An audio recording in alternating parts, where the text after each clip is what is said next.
नमस्कार दोस्तों, स्वागत है आपका आज के मुख्य समाचार में, जिसमें सबसे पहली बड़ी खबर में जिक्र बिहार के विधानसभा चुनाव का, जहां पर बड़े नेता ने नीतीश को कहा धोखेबाज। कहा अगर एक चिट्ठी को कर दिया सार्वजनिक तो बिहार की राजनीति में आ जाएगा तूफान। जी हां दोस्तों, क्या बात कह रहे हैं ये बड़े नेता, आपको जरूर बताएंगे। इसी के साथ दूसरी बड़ी खबर में जिक्र होगा कि तेज प्रताप यादव ने हसनपुर से भरा पर्चा, बोले मेरी जीत पक्की और तेजस्वी यादव की सरकार बननी तय। और तीसरी बड़ी खबर में जिक्र होगा कि एक बार फिर बोले तेजस्वी यादव कि बिहार में हमारी सरकार बनी तो 10 लाख बेरोजगारों को पहले ही बैठक में दे देंगे नौकरी। तो दोस्तों, हर एक खबर की गहराई में आपको ले जाएंगे, लेकिन उससे पहले अगर आपको भी ऐसा लगता है कि बिहार में आरजेडी कांग्रेस महागठबंधन की सरकार बनेगी तो आप अभी इस वीडियो को लाइक कीजिए और इस लाल बटन को दबा के इस चैनल को फ्री में सब्सक्राइब करके घंटी बजाइए और कमेंट में लिखिए जय हिंद। दोस्तों, रुक करते तमाम बड़ी खबरों की तरफ।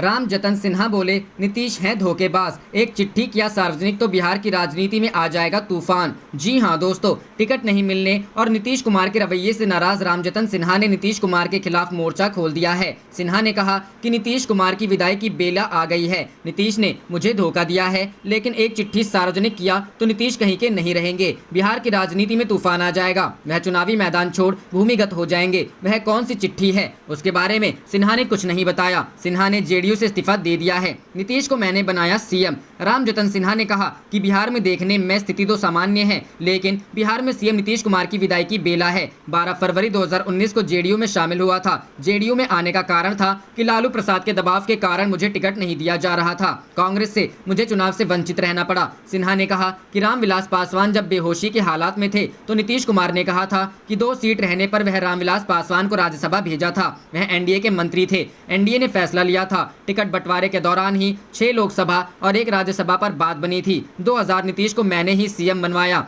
रामविलास पासवान ने इसकी पहल की थी। सिन्हा ने कहा मैं कोई डिंग नहीं हाँक रहा हूं। तत्कालीन राज्यपाल श्री पांडे ने स्टैंड लिया था कि जब तक बहुमत नहीं आएगा वह किसी दल के नेता को सीएम नहीं बनवाएंगे। नीतीश कुमार के कहने पर पीके शाही और लल्लन सिंह मेरे घर आए, रामविलास पासवान, और हमने समर्थन देने का वादा किया। मैंने लिखित दिया कि नीतीश को समर्थन करेंगे। मैं सदाकत आश्रम में भूख हड़ताल पर बैठ गया और कहा कि लालू प्रसाद की पार्टी को हमारी पार्टी समर्थन नहीं करेगी। जिसके बाद नीतीश कुमार ने कॉल किया कि आप मुझे सीएम तो बना दिए, आप भूख हड़ताल तोड़िए। सिन्हा ने कहा कि मैं 2019 में जेडीयू में शामिल हुआ। उस दौरान ना तो लोकसभा नहीं राज्यसभा का टिकट दिया और ना ही नीतीश ने मंत्री बनाया। 2020 जब मैंने उनसे मुलाकात करने की बात कही तो नीतीश ने कहा कि मैं तो किसी से मिलता नहीं हूं, आप विजय चौधरी से मुलाकात कर लीजिए। मैंने इस पर ऐतराज जताया और मैंने अपने समर्थकों के साथ जेडीयू से इस्तीफा दे दिया। मैंने इस्तीफा के बाद नीतीश को चिट्ठी लिखी। अगर वह चिट्ठी को सार्वजनिक कर दिया तो वह बिहार की राजनीति में तूफान आ जाएगा। चुनाव मैदान से नीतीश भूमिगत हो जाएंगे। रुख करते हैं अगली खबर की तरफ। तेज प्रताप यादव ने हसनपुर से भरा पर्चा,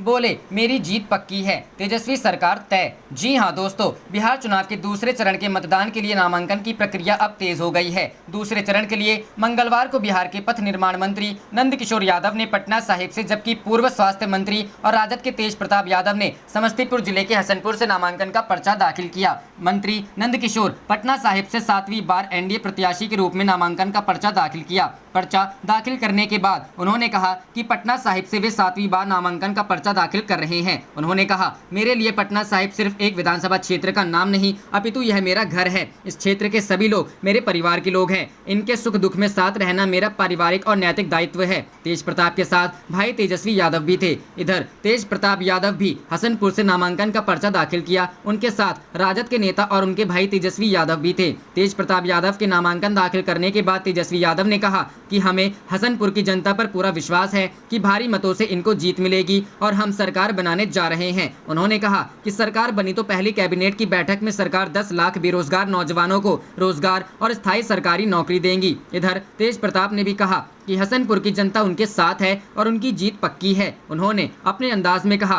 कि तेजस्वी सरकार तय है। उल्लेखनीय है कि पिछले चुनाव में तेज प्रताप महुआ विधानसभा क्षेत्र से जीतकर पहली बार विधानसभा पहुंचे थे, लेकिन इस चुनाव में उन्होंने अपना क्षेत्र बदल लिया है। बिहार की 243 सदस्यीय विधानसभा के लिए 3 चरणों में होने वाले चुनाव के लिए मतदान 28 अक्टूबर, 3 नवंबर और 7 नवंबर होगा, जबकि मतगणना 10 नवंबर को होगी। इस चुनाव में राजद जहां कांग्रेस और वामपंथी दलों के साथ चुनावी मैदान में उतरा है, वहीं भाजपा और जेडीयू सहित 4 दल मिलकर चुनावी मैदान में दम दिखा रहे हैं। रुख करते हैं अगली खबर की तरफ। एक बार फिर बोले तेजस्वी, बिहार में हमारी सरकार बनी तो 10 लाख बेरोजगारों को नौकरी देंगे। जी हां दोस्तों, नेता प्रतिपक्ष तेजस्वी यादव ने मंगलवार को एक बार फिर से कहा कि बिहार में हमारी सरकार बनी तो कैबिनेट की पहली बैठक कर 10 लाख बेरोजगारों को नौकरी देंगे। शिक्षा व स्वास्थ्य के क्षेत्र में बेहतर विकास होगा। तेजस्वी ने ये बातें हसनपुर के मंगलगढ़ में मीडिया के साथ संक्षिप्त बातचीत के दौरान कही। समस्तीपुर की 140 हसनपुर विधानसभा सीट से मंगलवार को राजद प्रत्याशी तेज प्रताप यादव ने नामांकन का पर्चा आरओ सह DCLR जयचंद्र यादव के समक्ष दाखिल किया। पर्चा दाखिल करने के समय उनके साथ नेता प्रतिपक्ष तेजस्वी यादव व राजद के राष्ट्रीय महासचिव भोला यादव मौजूद रहे। इससे पहले कोविड-19 के संदर्भ में जारी गाइडलाइन के निर्देशानुसार प्रत्याशी सहित तेजस्वी यादव एवं भोला की थर्मल स्कैनिंग एवं सैनिटाइजेशन किया गया। इस प्रक्रिया से गुजरने के बाद ही पर्चा दाखिल करने के लिए नामांकन कक्ष में प्रवेश की अनुमति दी गई। तेज प्रताप यादव ने 3 सेट में नामांकन का पर्चा दाखिल किया। नामांकन के 5वें दिन 140 हसनपुर विधानसभा क्षेत्र से सिर्फ तेज प्रताप यादव का ही नामांकन हुआ, जबकि 139 रोसड़ा विधानसभा क्षेत्र से 5वें दिन भी नामांकन का खाता नहीं खुल सका।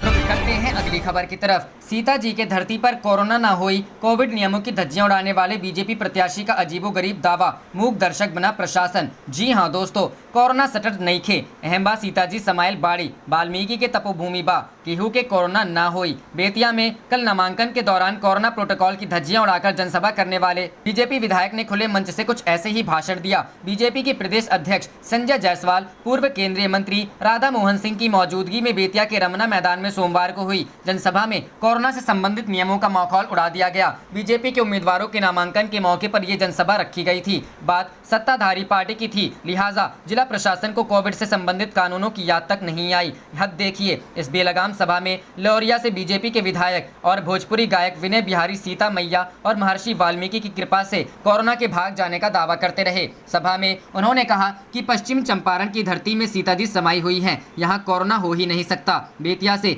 बीजेपी प्रत्याशी रेणु देवी के नामांकन के बाद ये जनसभा रखी गई थी। इसमें शिरकत करने बीजेपी के प्रदेश अध्यक्ष संजय जायसवाल हेलीकॉप्टर से पहुंचे थे। सभा में ज्यादातर लोग बगैर मास्क के थे। सोशल डिस्टेंसिंग नाम की कोई चीज देखने को नहीं मिली। जनता की कौन कहे, मंच पर ही मास्क और सोशल डिस्टेंसिंग की धज्जियां उड़ा दी गई। रुख करते हैं अगली खबर की तरफ। सपा रालोद गठबंधन पर बोले जयंत चौधरी, हम साथ जिएंगे और साथ मरेंगे। जी हां दोस्तों, राष्ट्रीय लोकदल उपाध्यक्ष जयंत चौधरी ने कहा कि समाजवादी पार्टी के साथ लोकसभा चुनाव में जो गठबंधन हुआ था वह विधानसभा चुनाव में भी जारी रहेगा। कृषि कानूनों के विरोध आज यहां आयोजित किसान महापंचायत के बाद सपा नेता धर्मेंद्र यादव ने संवाददाताओं से कहा कि हाथरस में जो कुछ जयंत चौधरी के साथ हुआ वह किसान और नौजवानों पर हमला है और समाजवादी पार्टी इस लड़ाई में रालोद के साथ है। रालोद उपाध्यक्ष जयंत चौधरी ने कहा कि पंचायत ने यह फैसला लिया कि हम लोगों को सड़क पर एक साथ संघर्ष करना है। रुख करते हैं अगली खबर की तरफ। भाजपा को पंजाब में एक और बड़ा झटका, लगी इस्तीफों की झड़ी। जी हां दोस्तों, केंद्र की भाजपा सरकार की तरफ से किसानों के लिए लाए गए खेती कानूनों के चलते अब भाजपा के अपने ही वर्कर इससे किनारा करने लगे हैं। इसी के चलते जगरांव में भाजपा में 2 नगर काउंसलर समेत 20 भाजपा वर्करों ने पार्टी में से इस्तीफा दे दिया। इस मौके दाना मंडी में आए सभी नेताओं और वर्करों ने भाजपा की नीतियों को किसान और लोक विरोधी बताया। उन्होंने कहा कि वह खुले तौर पर नए खेती कानूनों का विरोध करते हैं और किसानों के साथ डटकर रहेंगे। इसके चलते वह भाजपा का साथ छोड़ रहे हैं। इसके साथ ही उक्त नेताओं ने कहा कि जब केंद्र सरकार ने ये कानून लाई थी उन्होंने तभी सोच लिया था कि यह किसान विरोधी है। नेताओं ने साफ किया कि किसी और पार्टी में जाने का फिलहाल अभी तक उन्होंने कोई फैसला नहीं लिया है। रुख करते हैं अगली खबर की तरफ। मध्य प्रदेश, शिवराज सिंह चौहान के 14 मंत्रियों के खिलाफ चुनाव आयोग पहुंची कांग्रेस, पद से हटाने की मांग। जी हां दोस्तों, कांग्रेस मध्य प्रदेश के मुख्यमंत्री शिवराज सिंह चौहान के 14 मंत्रियों के खिलाफ चुनाव आयोग पहुंची। कांग्रेस ने इन मंत्रियों पर चुनाव आचार संहिता का उल्लंघन करने का आरोप लगाते हुए पद से हटाने की मांग की। मध्य प्रदेश में 28 विधानसभा सीटों पर 3 नवंबर को उपचुनाव होने हैं। ये सभी मंत्री पूर्व विधायक हैं और उपचुनाव लड़ रहे हैं। कांग्रेस पार्टी का आरोप है कि ये सभी मंत्री चुनाव जीतने के लिए अपने पद और वर्चस्व का खुलेआम दुरुपयोग कर रहे हैं। हालांकि सत्तारूढ़ भाजपा सरकार ने सभी आरोपों से इनकार कर दिया है। भाजपा सरकार ने कहा कि उसके उम्मीदवारों में से किसी ने पद का दुरुपयोग नहीं किया है और न ही आचार संहिता के किसी प्रावधान का उल्लंघन किया है। बता दें कि इन 14 मंत्रियों ने इस साल की शुरुआत में कांग्रेस पार्टी और अपनी विधानसभा सदस्यता से इस्तीफा दे दिया था और बाद में भारतीय जनता पार्टी में शामिल हो गए थे। अब ये मंत्री राज्य में 3 नवंबर को होने जा रहे उपचुनाव लड़ रहे हैं। कांग्रेस ने मुख्य निर्वाचन अधिकारी को शिकायत सौंपी। मध्य प्रदेश कांग्रेस इकाई ने सोमवार को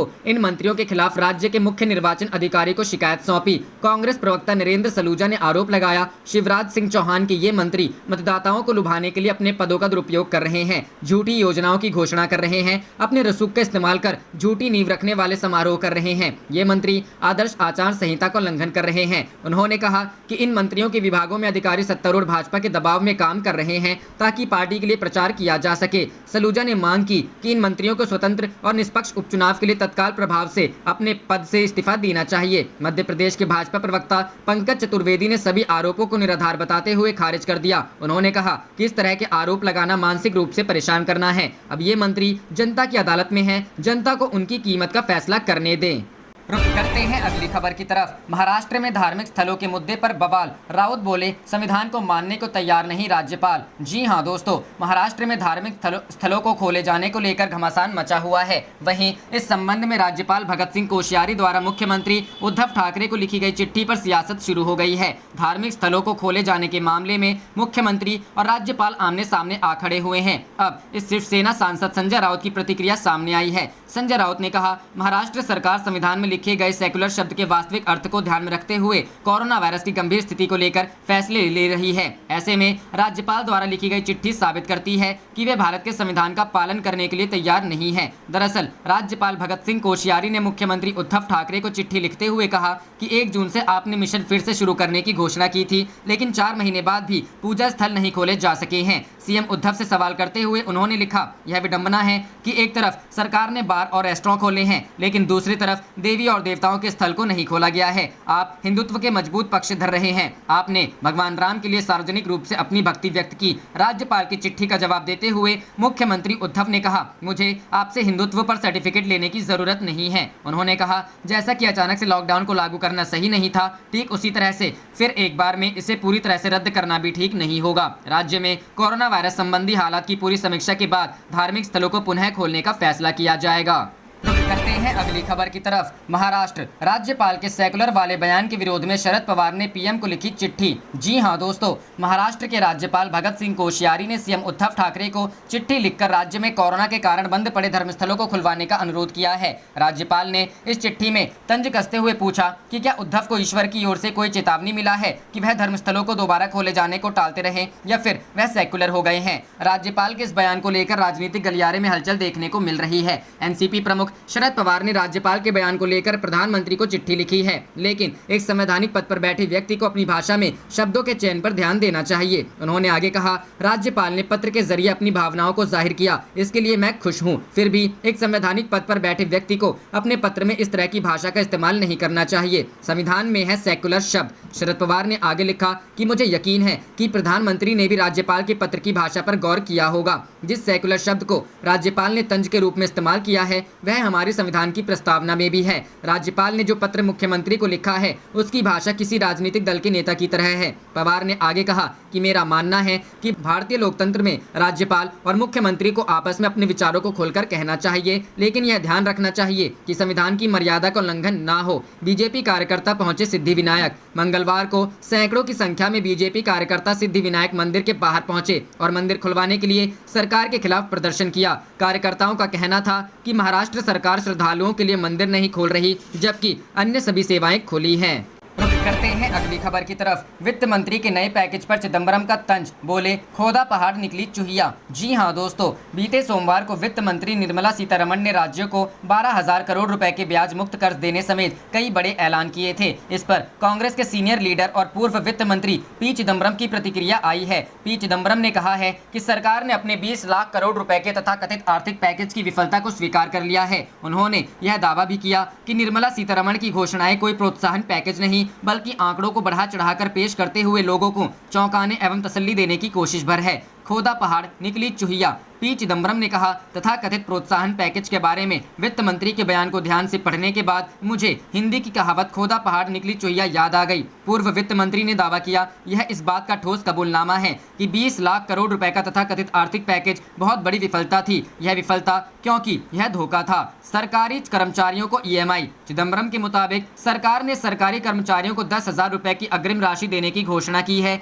जो कोई अतिरिक्त खर्च नहीं है। इसे 10 10 मासिक किस्तों में वसूल लिया जाएगा। यह एक तरह की EMI है। उन्होंने कहा, राज्यों को जिस 12,000 करोड़ रुपए को देने की पेशकश की गई वो अनुदान नहीं बल्कि कर्ज है। सभी बड़े राज्यों को 7500 करोड़ रुपए मिलेंगे, जो मौजूदा वित्त वर्ष में उनके कुल पूंजीगत खर्च 9 लाख करोड़ रुपए की तुलना में कुछ भी नहीं है। इससे बहुत कम फर्क पड़ेगा। पी चिदम्बरम ने आरोप लगाया कि केंद्र सरकार के कर्मचारियों को LTC पर टैक्स की रियायत देने की पेशकश कर्मचारियों से उनका अपना ही पैसा टैक्स के मामूली फायदे के लिए 2 बार खर्च कराने का दयनीय प्रयास है। उन्होंने कहा, जिन लोगों को पैसे की जरूरत है उनको एक बार फिर से असहाय छोड़ दिया गया है। सरकार ने लोगों के खाते में पैसे भेजने से इनकार कर दिया, जिसकी सिफारिश कई अर्थशास्त्रियों और कांग्रेस तथा दूसरे दलों ने की थी।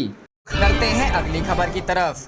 बिहार चुनाव 2020, कन्हैया कुमार का आरोप, EVM ही नहीं CM और विधायक भी हो रहे हैक। जी हां दोस्तों, कोरोना काल में चुनाव की घोषणा कर केंद्र और राज्य सरकार अपने को पुनः स्थापित करने के लिए कदम उठाया। जिस तरह कोरोना का बढ़ता खतरा अफवाह नहीं है, उसी तरह लोकतंत्र खतरे में है, यह भी अफवाह नहीं है। बिहार के बेगूसराय जिले के बरौनी भक्ति योग पुस्तकालय मैदान में आयोजित सभा में CPI लीडर कन्हैया कुमार ने ये बातें कही। कन्हैया ने कहा कि लोकतंत्र में न केवल EVM हैक किया जा सकता है बल्कि CM और विधायक भी हैक कर लिया जाता है। ऐसे में जरूरत है आप वोट देने निकले तो अपने बच्चों के भविष्य को सोच कर निकले। कन्हैया कुमार ने कहा कि जब करोड़ों रुपए लेकर विधायक और MP बनाए जाते हैं, ऐसे में भाजपा ने एक ईमानदार और स्वच्छ छवि वाले को वोट देने की अपील की। भाजपा प्रत्याशी राम रतन सिंह ने भी संबोधित किया। रविवार को भाजपा ने बिहार विधानसभा चुनाव के लिए अपने 30 स्टार प्रचारकों की सूची जारी की। पार्टी महासचिव D राजा, राष्ट्रीय कार्यकारिणी सदस्य व JNU छात्र संघ के पूर्व अध्यक्ष कन्हैया कुमार और राज्य सचिव राम नरेश पांडे का नाम सूची में सबसे ऊपर है। पार्टी द्वारा जारी सूची में राष्ट्रीय सचिव अतुल कुमार अंजान, अमरजीत कौर, रमेंद्र कुमार, अखिल भारतीय महिला फेडरेशन के महासचिव